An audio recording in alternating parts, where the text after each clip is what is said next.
بسم اللہ الرحمن الرحیم الصلاۃ والسلام علیکم یا سیدی یا رسول اللہ وعلی آلہ و اصحابہ یا سیدی یا حبیب اللہ۔ جی آج جو آپ کو بتانا ہے سورہ یاسین شریف، اور سورہ یاسین شریف کی فضیلت یہ ہے کہ فرمایا کہ جو صبح پڑھے تو فرشتے اس کی حفاظت کریں گے رات تک، اور جو رات کو سورہ یاسین پڑھے اور فرمایا یہاں تک کہ وہ مر گیا تو اس کا شہیدوں میں ہوگا۔ جو رات کو سورہ یاسین پڑھ کر سوئے اسی حالت میں مر گیا تو اس کا نام شہیدوں میں ہوگا۔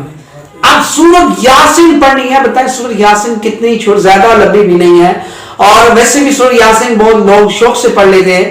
تو سورۃ یاسین جس کو نہیں پڑھنی آتی وہ پڑھنا سیکھے، اور جب تک اسے پڑھنی نہیں آتی ہے تو وہ کہتا وہ سن لے۔ آج کل تو میڈیا کا دور ہے، سوشل میڈیا کا دور ہے، تو اب وہ گوگل سے یوٹیوب سے سرچ کر کے کسی بھی قاری صاحب کی تلاوت نکال کر وہ سن سکتا ہے سورہ یاسین کی تلاوت۔ بس 15 منٹ کی ویڈیو ہوتی ہے اور اس میں سن لیں، آپ سنیں گے غور سے سنیں گے تو آپ آہستہ آہستہ جب آپ کو سیکھ لیں گے تو پھر آپ کو پڑھ لے گا تو اس کا فائدہ ہوگا۔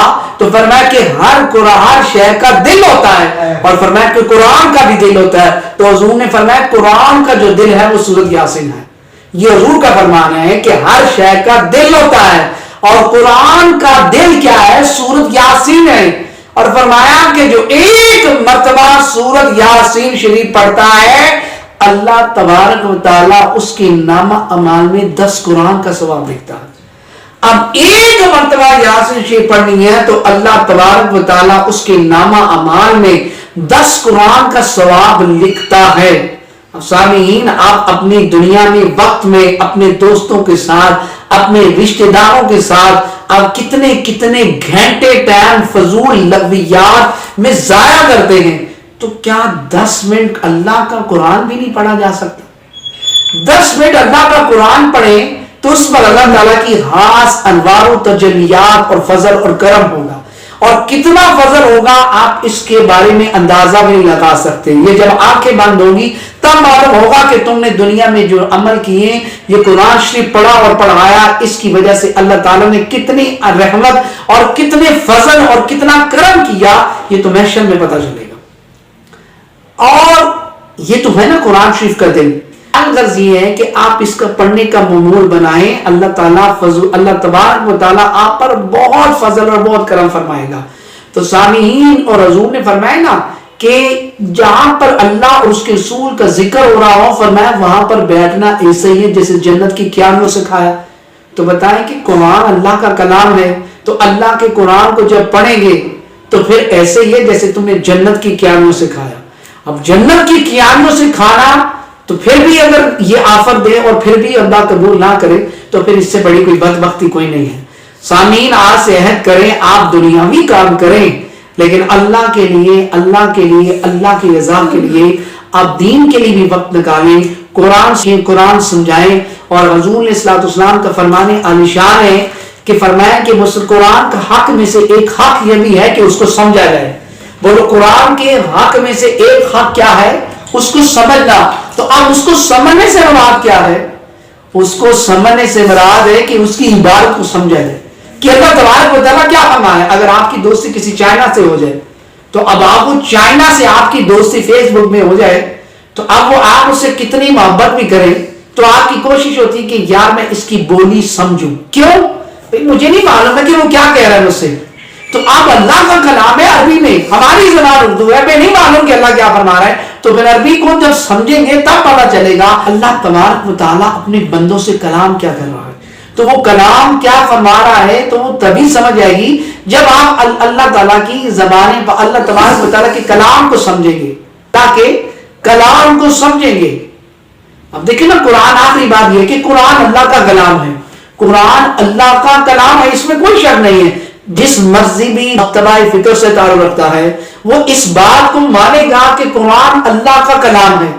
بھئی کلام کے لیے زبان چاہیے، کلام کے لیے بولو کیا چاہیے؟ زبان۔ اب ایک بندہ کہے، ایک بندہ جس کی منہ میں زبان نہیں ہے اور وہ بولے، وہ بھلا کیسے بول سکتا ہے؟ گویا کلام وہی بتا کرے گا، نطق وہی کرے گا جس کے منہ میں زبان ہو۔ تو کلام کے لیے زبان چاہیے، کلام کے لیے زبان چاہیے۔ جب زبان نہیں تو کلام نہیں۔ اب اللہ تبارک و تعالیٰ ہے، اللہ کی تو زبان نہیں، اللہ تعالیٰ جسمیات سے پاک ہے، اللہ جسم سے پاک، اللہ ہاتھ سے پاک، اللہ زبان سے پاک، اللہ جسم سے پاک ہے، ہاتھ سے پاک ہے، یہ ساری جسمانی تو جسم کے ساتھ تعلق ہے، اللہ تعالیٰ تو جسم سے پاک ہے، تو پھر یہ کلام کیسے ہوا؟ کیونکہ کلام کے لیے زبان چاہیے، اللہ کی تو زبان نہیں ہے، اللہ تو زبان سے، کیونکہ زبان جسم کا حصہ ہے اور اللہ تعالیٰ ان چیزوں سے مابرا اور پاک ہے، تو پھر یہ کلام کیسے ہوا؟ تو فرمایا کہ فرمایا کہ کوئی تو ہے جس کا بولنا اس کا بولنا، اس کا بولنا اس کا بولنا ہو گیا۔ کیا مطلب؟ فرمایا میری زبان تو نہیں، اللہ زبان سے پاک ہے، لیکن فرمایا میں زبان سے پاک ہوں، لیکن میں جب بھی کلام کرتا ہوں تو محمد عربی کی زبان سے کرتا ہوں۔ تو مصطفیٰ کا کلام فرمانا اللہ کا کلام فرمانا ہے، فرمایا میں جسمیات سے پاک ہوں، لیکن میرا حبیب جو ہے وہ بشر بھی ہے، وہ نور بھی ہے، تو فرمایا میرا اللہ جب بھی کلام فرماتا ہے تو محمد کی زبان سے فرماتا ہے، تو مصطفیٰ کا بولنے کی وجہ سے وہ کلام بن گیا، تو کلام کا کلام ہونا بھی تو مصطفیٰ کی وجہ سے ہے، کلام کا کلام ہونا، کلام کا کلام ہونا یہ بھی حضور کی نسبت کی وجہ سے ہے، کیونکہ اللہ تبارک و تعالیٰ جسم اور جسمانیات سے پاک ہے، اللہ تعالیٰ ان چیزوں سے مابرات ہے، تو پھر یہاں سے مراد کیا ہے؟ اس لیے امام جعفر صادق فرماتے ہیں اس کا بولنا، اس کا چلنا، اس کا چلنا، اس کا ماننا، اب اس کا ماننا، ان کا ماننا۔ اب دیکھیں اللہ تبارک، اب غزوہ بدر میں حضور صلی اللہ علیہ وسلم نے کنکریاں ماری، اب حالانکہ مصطفیٰ نے ماری، لیکن اللہ فرماتا ہے وہ میں نے ماری، مولا کنکریاں تو مصطفیٰ نے ماری، لیکن اللہ فرمائے میں نے ماری، وما رمیت اذ رمیت، مولا ماجرا کیا ہے؟ ماری کنکری مصطفیٰ نے ہے، لیکن اللہ فرمائے وہ میں نے ماری ہے۔ فرمائے پیارے تو ہے رحمت للعالمین، اور رحمت للعالمین بن کر آیا ہے، تو منکر جو ہیں، جو بے ادب گستاخ ہیں، وہ کہیں یہ نہ کہہ دیں کہ یہ رحمت للعالمین ہے اور کنکریاں ماری ہے، تو فرمانے پیارے تو نہ کہ میں کہتا ہوں میں نے ماری ہے، اگر کوئی کہے گا تو مجھے کہے گا ماری میں نے ہے، تو ماری المصطفیٰ نے، اللہ نے اس کی مار کو، کنکریاں مارنے کو اپنی مار کہا کہ تاکہ میرے یار پر کوئی انگلی نہ کرے کہ رحمت بن کر آئے اور کنکریاں مارے، تو فرمایا پیارے میں فرما دیتا ہوں کہ تو نے نہیں ماری، وہ میں نے ماری ہے، وما رمیت اذ رمیت۔ اب دیکھیں تو صحیح اسلوب تو دیکھیں، یہ پیار تو دیکھیں، اللہ تبارک و تعالیٰ کو حضور علیہ السلام سے کتنا پیار ہے۔ عائشہ صدیقہ طیبہ طاہرہ فرماتی ہے کہ اللہ تبارک و تعالیٰ آپ کی چاہت کو بڑی جلدی پوری کرتا ہے، ہماری ماں ہے، حضور کی ازواج ہے، کیا فرماتی ہے کہ اللہ تبارک و تعالیٰ آپ کی چاہت کو بڑی جلدی پوری کرتا ہے۔ فرمایا وہ کیسے؟